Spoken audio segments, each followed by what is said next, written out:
Let's talk for a second about life balance. Whether that is work-life balance, which is what I focused on when I had my 9-to-5 job, or whether you're talking about maybe the strategy called the Wheel of Life, which is taught by Zig Ziglar and Tony Robbins, the self-help gurus.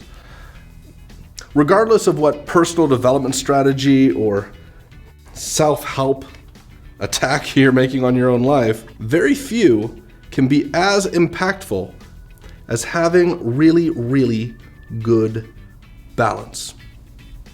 So let's dive into it.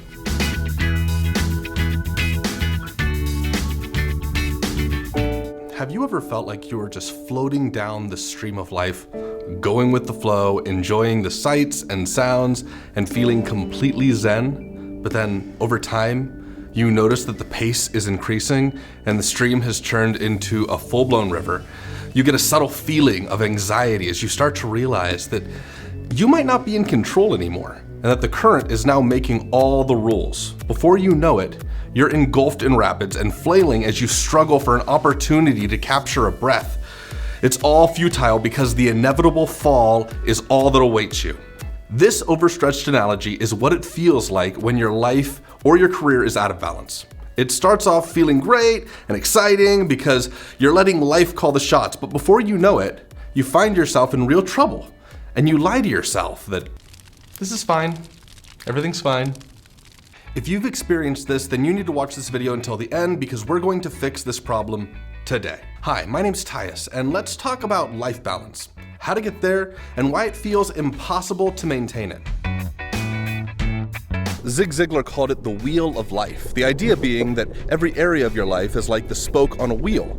If all of those spokes are the same length, then you're going to roll along nice and smooth and have a great journey reaching your destination. However, if one of those spokes is particularly longer than another and has more focus on it, then suddenly your ride becomes bumpy and you're going to inevitably fall. Ooh, I do all my own stunts. Ziglar's original Wheel of Life had 7 categories that he thought you needed to balance. They were mental, spiritual, physical, family, financial, personal, and career. Almost instantly, people were modifying these 7 areas of life balance to reflect their own values. Tony Robbins started teaching the Wheel of Life with the sections being mind and meaning, health and vitality, love and relationships, productivity and performance, career and business, wealth and lifestyle, and leadership and impact. Notice that all of his areas are broken up into 2 categories.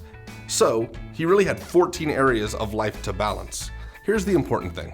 If everyone's life is different, especially yours, then everyone should need different areas of life to keep in balance. So let's figure out what areas of life you need to get in balance so that you feel great. You don't want too many categories because it can make life complicated and overwhelming. But you also don't want too few categories because if you oversimplify, you can make it easy to overlook an area of your life that you need to focus on. So let me give you an example. I could say that my list is made up of 2 categories. Let's say just work and life, work-life balance, right? Some people think that work-life balance is all that you need to live a happy life. What about vitality? What about your relationships and your finances? You might say that my finances are part of my work, but that's a trap. Finances are both part of your work, because that's how you earn the money, but they're also part of your life because that's often where you're going to spend the money. Therefore, it needs to be an additional area in your life to keep in balance. Here's how you can figure out the categories in your life to balance. Start by writing down everything that's important to you. If you have a hard time coming up with a list, then I've already created an outline that you can get for free in the description. You can circle all of the categories that are important to you. Next, look at categories that might have the same meaning for you. For example, health and fitness is the same for a lot of people. Maybe, for you, meaning and purpose are different things. It's all up to you. Group them together until you have areas that are between 4 and 7 groups. Give each one of those groups a name, and now you have your wheel of life, your areas of balance, your I don't have a third way of saying the same thing. For me, those areas are mental, physical, relationships, and resources. But there's a huge problem that's called the 4-burner theory.